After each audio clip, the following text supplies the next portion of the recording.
नमस्कार मंडळी, कसे आहात सर्वजण? आज आपण दिवाळीतील खास पदार्थ म्हणजे चकली करणार आहोत. आणि शक्यतो दिवाळीला भाजणीची चकलीच केली जाते, हो की नाही? पण आज मी तुमच्यासोबत झटपट होणारी चकलीची रेसिपी शेअर करणार आहे. तर कधी कधी काय होतं, आपल्याकडे वेळ नसतो डाळ तांदूळ भाजायला मग किंवा ते दळून आणायला. तर अगदी पटकन तयार होते. आणि ही चकली आपण फक्त गव्हाच्या पिठापासून करणार आहोत बरं. अजिबात मोहन न घालता ही चकली तयार होते. अजिबात तुकडे पडत नाहीत किंवा मग तेलकट होत नाही किंवा तेलात विरघळत नाही. अगदी झटपट तयार होते, खायलाही खूप छान. चला तर मग पटकन रेसिपीला सुरुवात करू. तर इथं मी एक कुकरचा डबा घेतलेला आहे आणि त्याच्यावरती एक कॉटनचा कपडा टाकलेला आहे. तर आता ही चकली फक्त गव्हाच्या पिठापासून करणार आहे, त्याच्यामुळे त्याचं असं काही मेजर नाही आहे. तुम्हाला जेवढ्या प्रमाणात चकली करायची तेवढ्या प्रमाणात तुम्ही गव्हाचं पीठ घेऊ शकता. इथं मी 2 वाट्या गव्हाचं पीठ घेतलेलं आहे, ते साधारण अर्धा किलो आहे. तर हे असं पॅक करायचं आहे. कुकर घ्यायचा आहे, त्याच्या खाली पाणी टाकायचं आहे आणि हा डबा आपण आता कुकरमध्ये ठेवून द्यायचा आहे. झाकण बंद करून द्यायचं आहे आणि कुकरची शिट्टी काढून घ्यायची आहे. आता गॅसची फ्लेम लो टू मिडियम ठेवायची आहे आणि एक 25 मिनटं हे पीठ आपल्याला उकडून घ्यायचं आहे. लक्षात घ्या, इथं पीठ चांगलं उकडणं खूप महत्त्वाचं आहे, कारण या चकलीमध्ये आपण मोहन वगैरे अजिबात नाही घालणार. जर पीठ कमी उकडलं गेलं ना तर मग चकली लूज पडते, खुसखुशीत आणि कुरकुरीत होत नाही. त्यासाठी 25 ते 30 मिनटं जरी ठेवलं ना अगदी तरी पण चालेल, पण कमी त्याच्यापेक्षा नका ठेवू. गॅसची फ्लेम लो टू मिडियम ठेवायची. इथं मी मधल्या गॅसवरती हा कुकर ठेवलेला आहे, म्हणजे पीठ छान असं उकडून निघतं. तर हे बघा, 25 ते 30 मिनटानंतर गॅसची फ्लेम बंद केलेली आहे आणि कुकरचा डबा आता आपण काढून घेऊयात. तर हे पीठ खूप गरम आहे आणि हे पीठ आपण आता थंड करून घ्यायचं आहे. तर थंड झाल्यानंतर हे पीठ असं काही होतं, जर असं झालं ना तर समजायचं की आपलं जे गव्हाचं पीठ आहे ना ते छानपैकी उकडलं गेलं आहे. ते याचे तुकडे करून घ्यायचे आणि ही चकली अगदी महिनाभर पण राहते बरं का, अजिबात वास वगैरे येत नाही. आता हे पीठ आहे ना ते आपल्याला फोडून घ्यायचं आहे. हे फार कडक झालेलं असतं, त्याच्यामुळं हाताने सहजासहजी याचे तुकडे होत नाही. मग खलबत्ता वगैरे काहीतरी घेऊन हे पीठ आपल्याला छान असं फोडून घ्यायचं आहे. त्याच्यामध्ये मोठे असे गव्हाच्या पिठाचे तुकडे अजिबात राहिले नाही पाहिजेत.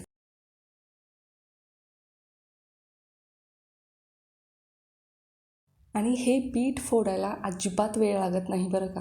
अगदी 2 ते 3 मिनिटात हे पीठ फोडून होतं. सगळं असं फोडून झालं की इथं एक मिक्सरचं भांडं घ्यायचं आणि त्या मिक्सरच्या भांड्यातून एकदा हे पीठ फिरवून घ्यायचं. म्हणजे जे काही गव्हाच्या पिठाचे तुकडे राहिलेले असतात ना ते अगदी बारीक होतात. फक्त एकदाच हे पीठ आपल्याला मिक्सरवरून फिरवून घ्यायचं आहे.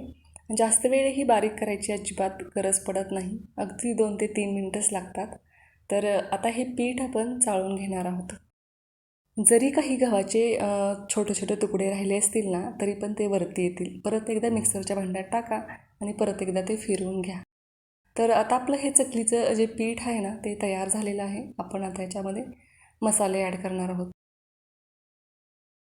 तर इथं मी 2 मोठे चमचे धने घेतलेले आहेत, 1 चमचा ओवा घेतलेला आहे आणि 1 चमचा जिरे घेतलेले आहेत. हलकंसं भाजून घ्यायचं आहे आणि त्याची पावडर तयार करून घ्यायची आहे, म्हणजे त्याचा कसं वास खूप छान लागतो चकलीला. आणि त्याची ही पावडर केलेली 2 चमचे एवढी, म्हणजे टेबलस्पून एवढी मी मिक्स केलेली आहे. चवीनुसार मीठ टाकायचं आहे, हाफ टीस्पून एवढी हळद घालायची आहे, 1 टेबलस्पून एवढी मी लाल मिर्च पावडर ॲड केलेली आहे, थोडंसं हिंग घालायचं आहे. साधारण 1.5 चमचा एवढं पांढरे तीळ टाकलेले आहेत आणि 1 चमचा जो आहे टेबलस्पून तो आमचूर पावडर टाकलेली आहे. नक्की टाका, चकलीला खूप छान टेस्ट येते. आणि हे सगळं असं छान असं मिक्स करून घ्यायचं आहे आणि आता आपल्याला हे चकलीचं पीठ मळायचं आहे.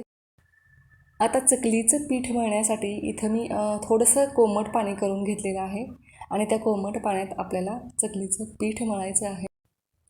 तर आता मी तुम्हाला सांगते काटेरी चकली कशी करायची. मग ती चकली कुठलीही असो, तांदळाच्या पिठाची असो किंवा मग मैद्याची असो किंवा मग भाजणीची असो.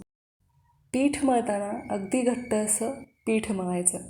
घट्ट पीठ असल्यामुळं मग काय होतं, साच्यातून येणारी जी डिझाईन आहे ना ती अगदी छान निघते. जर पीठ पातळ असेल ना तर मग ती डिझाईन जी असते ना ती व्यवस्थित अशी येत नाही आणि मग काय होतं, चकलीला व्यवस्थित असे काटेच येत नाहीत आणि चकली अगदी वेडीवाकडी तयार होते. घट्ट पीठ केलं ना, तुम्हाला हवी तशी आणि हवी तेवढी काटेरी चकली तुम्ही तयार करू शकता. आता आपलं हे पीठ जे आहे ते मळून झालेलं आहे.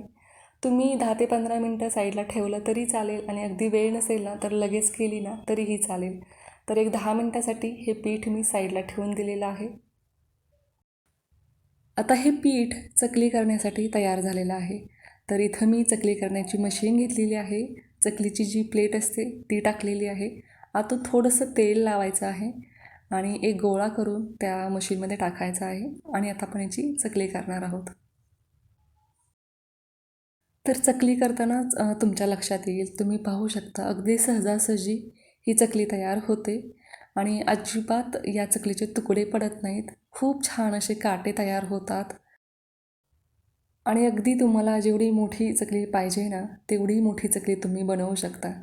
रेसिपी जर आवडत असतील ना, तर लाईक, सबस्क्राईब आणि शेअर करायला अजिबात विसरू नका बरं का.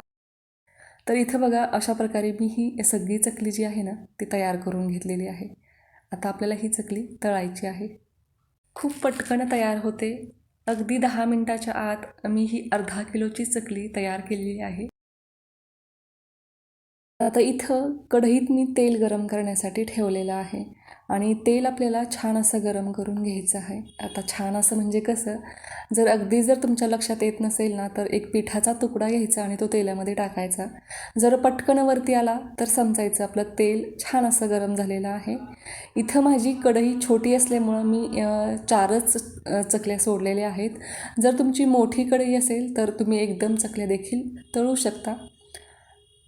आता कढईत चकल्या टाकल्यानंतर गॅसची फ्लेम आपल्याला लो टू मिडियम ठेवायची आहे आणि ही चकली तळून घ्यायची आहे.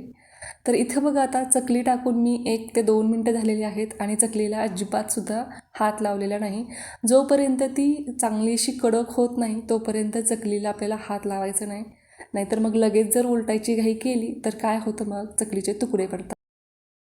आणि काय असतं माहिती आहे का, चकली तळताना तेल जरी आपण कडकडीत असं गरम करून घेतलं तरी पण चकली तेलात टाकली की तेल थोडंसं असं थंड होतं. त्याच्यामुळं चकली तळायला मग वेळ लागतो आणि मग असे थोडेसे तेलात बुडबुडे यायचे कमी झाले की समजायचं एका साईडनं चकली आपली छान अशी तळून झाली आणि मग एका चमच्याच्या मदतीने तिला आपण पलटून घ्यायची आणि दुसऱ्या साईडनं पण तळून घ्यायची आहे.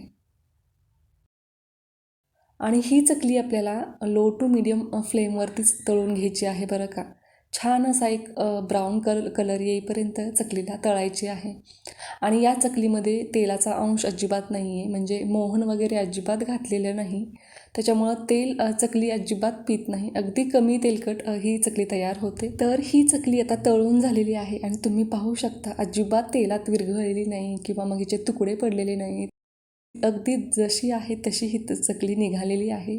खूप कमी तेलकट होते आणि एकदम झटपट अशी तयार होते. अजिबात वेळ लागत नाही.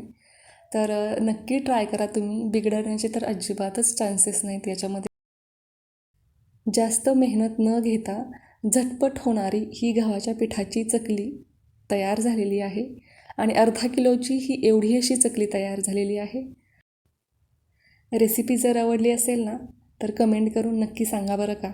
भेटूयात लवकरच पुढच्या रेसिपीमध्ये.